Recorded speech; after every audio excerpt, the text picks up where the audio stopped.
Welcome to Closer to Venus. I'm Johnny Burke, and today's guest is Reverend Elaine Soucie. She is an ordained spiritualist minister, medium, and level 3 QHHT practitioner, which stands for Quantum Healing Hypnosis Technique. Her work involves assisting people to overcome limitations in life's challenges using various intuitive modalities. In this episode, we'll discuss what happens after death. Elaine, welcome to the program.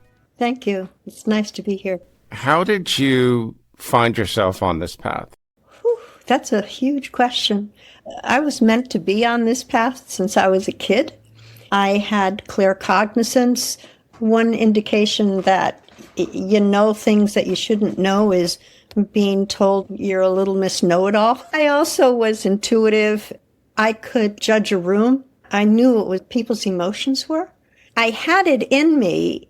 It's just that it was tapped down for years. And then as I got older, then I allowed it to be. You are a spiritualist minister, a medium, and a level QHHT practitioner. And you also use the tarot, I believe, when you're channeling. So what skill or what sensibility actually came first? The intuition.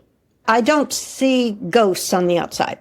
What I see is through my third eye, and then I'll get flashes of images and stuff. So when I do message work, when I serve at a congregation doing a service, there is a part of the service that you give messages. It's either from deceased loved ones. If it's not strict spiritualist, then I'll also give psychic messages, either from guides or whatever. Now, being a spiritualist minister, a spiritualist church is not the most common type of church. What prompted you to get involved in that? I returned to my spirituality and then found out I was a healer. I became a Reiki master teacher. It was one step after another. And then I wanted to know about other things other than healing with energy through me. Or how about, what's this thing called tarot about? And I found I could do that and do it using my intuition and guidance. That's easy. One thing followed another. And I always wanted to serve other people, to help. I'm definitely a helper being. My path led me to spiritualist ministry. Along the path, I was a lay minister in a UU congregation, which is a far cry from where I began, which was Catholic. Can you give us a brief summary of what a spiritualist session, or should I say a service, looks like? And also, I'm curious, why is it not a bit more widespread than it is? First of all, a service is basically three parts. You have hands-on healing, or above, depending upon the state, because some states won't let you touch, because then that's massage. So it's healing, it's a talk. I don't say a sermon because I don't tell people what to do. And then it is message work. Those are the three basic parts, interspersed with songs that are of uplifting thing. Like we could sing Turn by the Youngbloods, or we could sing At This Table. Much different than a typical Catholic service, no question about that. Right. And it's not necessarily Christian because it's more open. Each person is responsible for their own truth. And so there are very few principles. One of the principles being that the soul is everlasting and it continues after the physical death, and you can speak to a being on the other side. And it flows right into QHHT because I speak to higher level beings through QHHT. And when I'm speaking to other people's higher selves, when other people go into the scenes of hypnosis, sometimes they're not on this planet and they're not human. Heard that many times. And sometimes their guides are not human. One thing has led to another, and to me, both being of service in a spiritualist community and with QHHT allows me the best of both worlds, helping in different ways. Do you suppose at some point in our future that mediumship reaches a certain point where it's not regarded with as much skepticism as it is now? Do you think that maybe the spiritualist church movement will actually grow, or is it impossible to really know that? It's kind of impossible because there's still such a stigma about witchcraft and about witches and healers, energy work. Even though Reiki is now accepted in many hospitals, and I taught biology and chemistry for years. And so I'm also left brain, but I'm very much right brain too.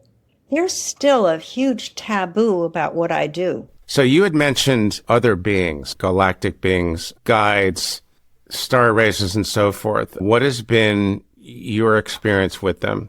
They're helper beings. They're different. They're loving. All of the experiences that I have had with other species, and some of them are not in form. Some of them are light beings. They're just energy beings. And they're around. They're here to help us. We cannot see them because the electromagnetic spectrum and that which we can see in it is so limited. But their frequency is so much higher than ours also, that as we evolve, and we are in the process of evolving, then more is possible. Okay, do you remember any particular star races? Arcturians, Pleiadians? Arcturians come in sometimes, many times, when I ask the question, because the clients will come in with a list of questions they want answered from their higher self, because this person has never felt home here on Earth. And many times the answer is so-and-so has star hop. So whether it's Arcturus or the Pleiades or he was Syrian. Are you able to actually see what they look like? Sometimes I'm able to click in. What that means is my energy is such and their energy is such that I'm able to link. It doesn't happen that often. But when it does, I'm able to see what they're seeing. So that's the frequency intersection of some sort? It's an energy match. Okay. So it's a linking. And when I am speaking with higher selves, my energy has raised. And so the entire room has shifted in frequency. And sometimes when people come into the back room, my second room of my office, where we do the hypnosis, they'll say, oh, because of the energy that's there. You mentioned a really interesting point about going home, which means once we leave our earthly life, we go home. To digress for just a moment, I interviewed someone recently. His name's Mark Worthington, because he's had several galactic lives. He was told that home isn't necessarily heaven. Home is where your heritage originates. So if you are Arcturian recently, you're going back there. If you were Lyran, you're going back there. Have you had experience of anything like that? No. What I have had experience is when a client sometimes goes to a scene in another lifetime, what they'll do is go to a resting stage, okay, where everything is black. But they feel wonderful. That's a resting stage. And sometimes after physical death, from my observations over hundreds of QHHT sessions, there's no such thing as heaven. No such thing as What exactly purgatory. is it, or is that impossible to figure out? When we get out of our bodies, we're basically the same as we were when we were in. We just don't have a body initially. And it takes time. And this goes into my mediumship ability also. And we say, as in life, so too in death. So if you're cranky in life, you're cranky in death. And then it takes time for you to understand and to actually evolve. With QHHT, let's talk about how that's different from a typical past life regression. Oh, completely different. Because I've done past life regressions. I was a regressionist before I became a QHHT practitioner. You regress the person, you go in between lives, and then you go to the other life. Okay. Or sometimes just skip and go to another life. But in QHHT, you go to the most important time in a place where there's information for you now, the most appropriate. So it could be in this life. It could be many lives before. Let's say deep sadness. Sometimes that deep sadness originated not in this life, but in another life. And so when I'm talking to the higher self, I'll find out if it's not in this life, then can we heal it? Whatever the it is. It could be sadness. It could be a pain in the shoulder. It could be anything. And usually, if it's not originating in this life, then there was the lesson. If the lesson is learned, then yeah. And then it's healed. It can be healed permanently and completely, whatever it is. Whether it's kidney problems. Our body speaks to us with pain and with dis-ease. And where our body speaks to us also is very important. For example, if I have somebody who comes to me and who's speaking very softly, then I almost know for sure that somewhere along the line, most likely this person has been told to be silent and could not speak up. And sometimes they'll also have throat issues, thyroid issues, anything around the throat or jaw having to do with speech. QHHT also has the first part is the interview to get to know. In the interview, it's an entire life story.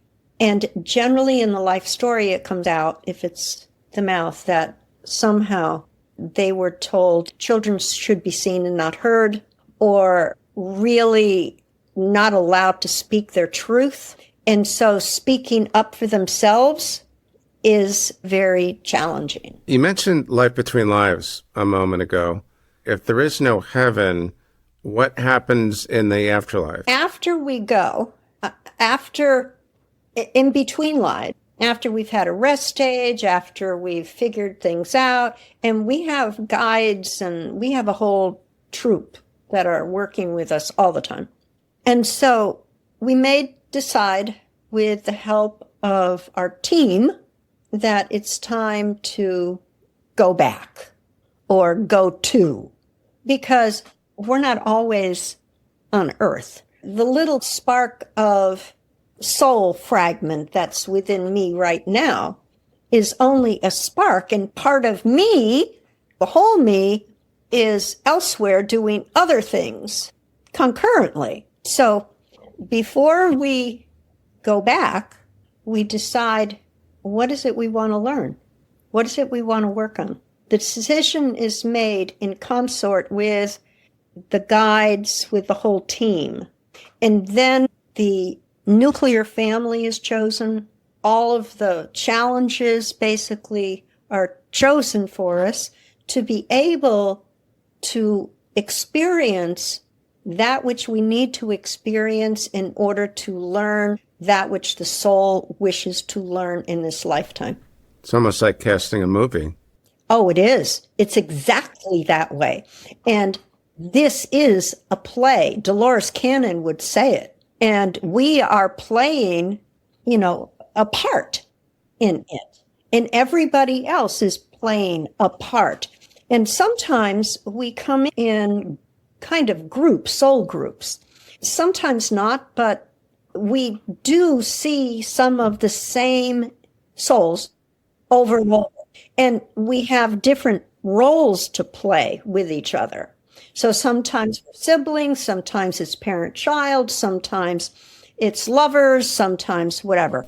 Is it true, if you dream about the same people that you know over and over again in different scenarios, especially if the place and time feels familiar, but you know you've never been to that place physically.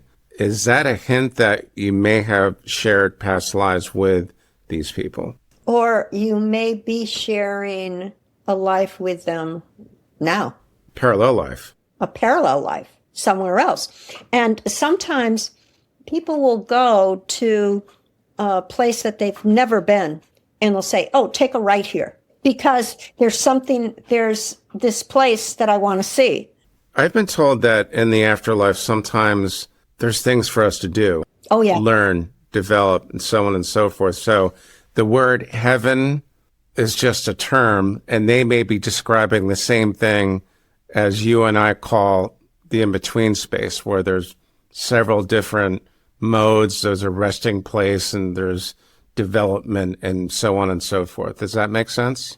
Yeah, but heaven usually has the connotation of reward, whereas the in-between is just a continuation. And sometimes what you would call the in-between, and I would say the afterlife, the after this life, is we go home, wherever home is, whatever home is. It could be Sirius. It could be Planet Anywhere. Xenon or whatever. Yeah, I get it. I guess this is as far as we can go without actually crossing the veil ourselves. But I've heard a lot of experiencers, mostly mediums, talk about things that we do in the afterlife. We have jobs. You do have jobs. We have jobs. We take care of people. We do things. We're not just hanging out all the time. Exit points. Now, you believe that in the pre-birth, in the planning, in the casting of the movie or the play, that we agree to several. I've been told there's 3. I would say many. How exactly does that work? It's definitely not conscious.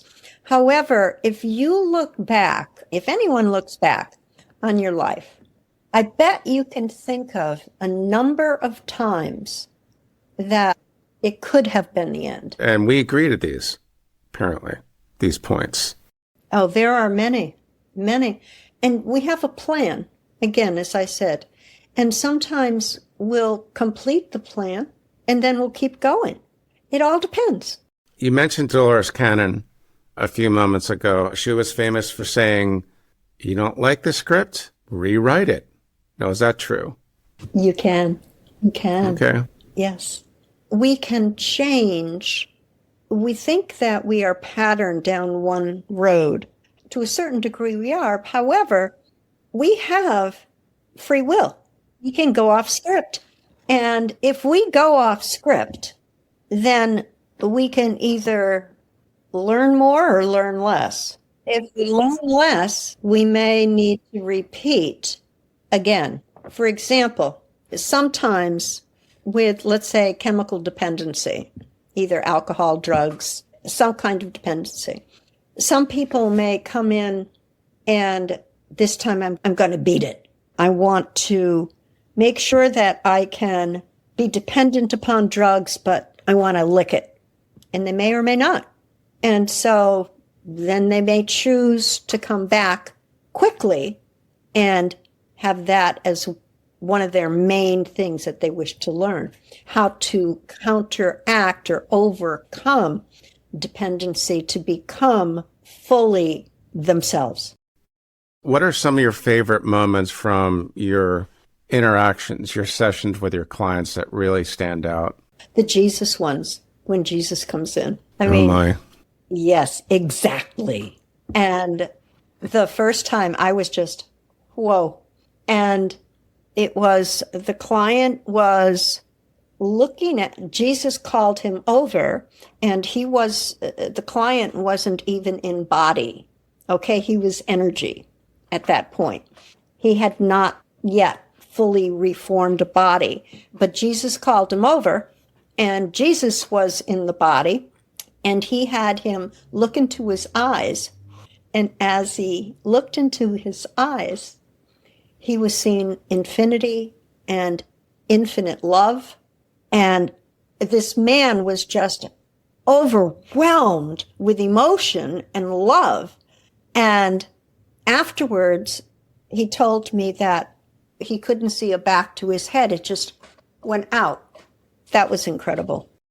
As a medium, and I've heard this several times before, are you ever able to share in your client's experience and perhaps even see what they're seeing?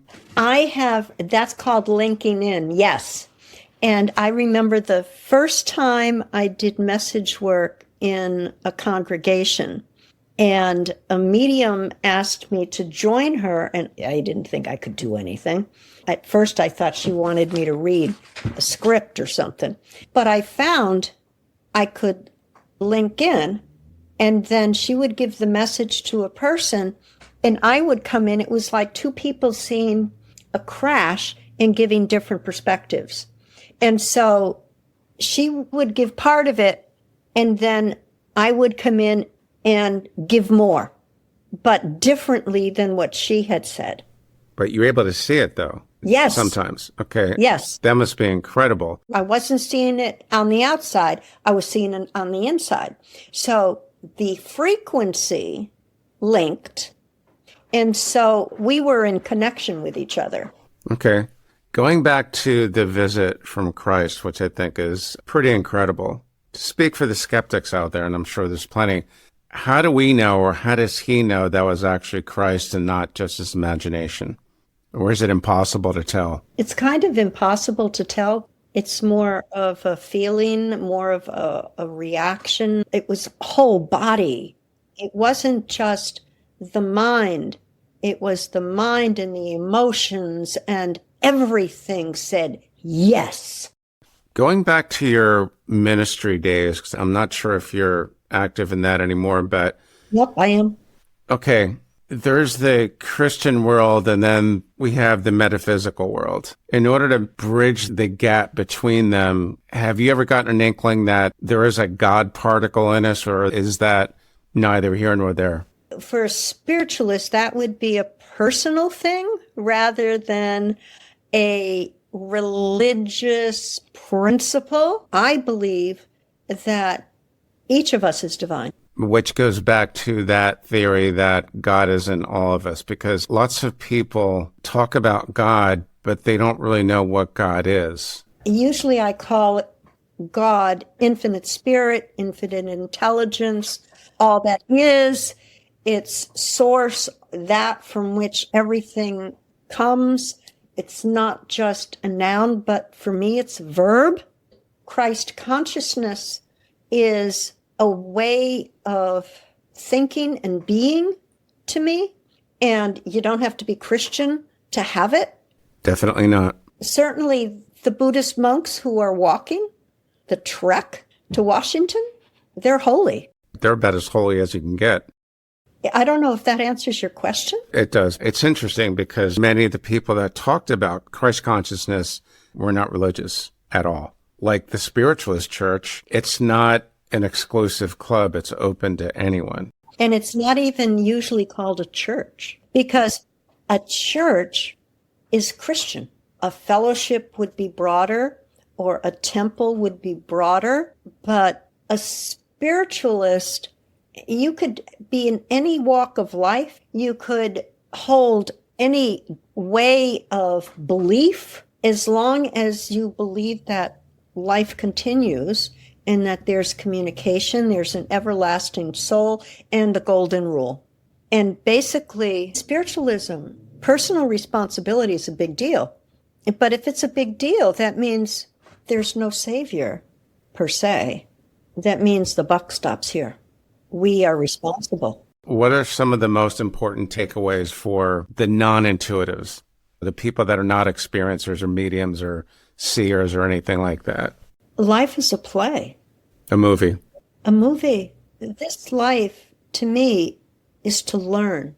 And it's up to us to choose which road we want to take. We can always look at the bad things. Everything is bad. All I get is bad. Or whenever there's a choice, we can always choose the one that has a little joy in it.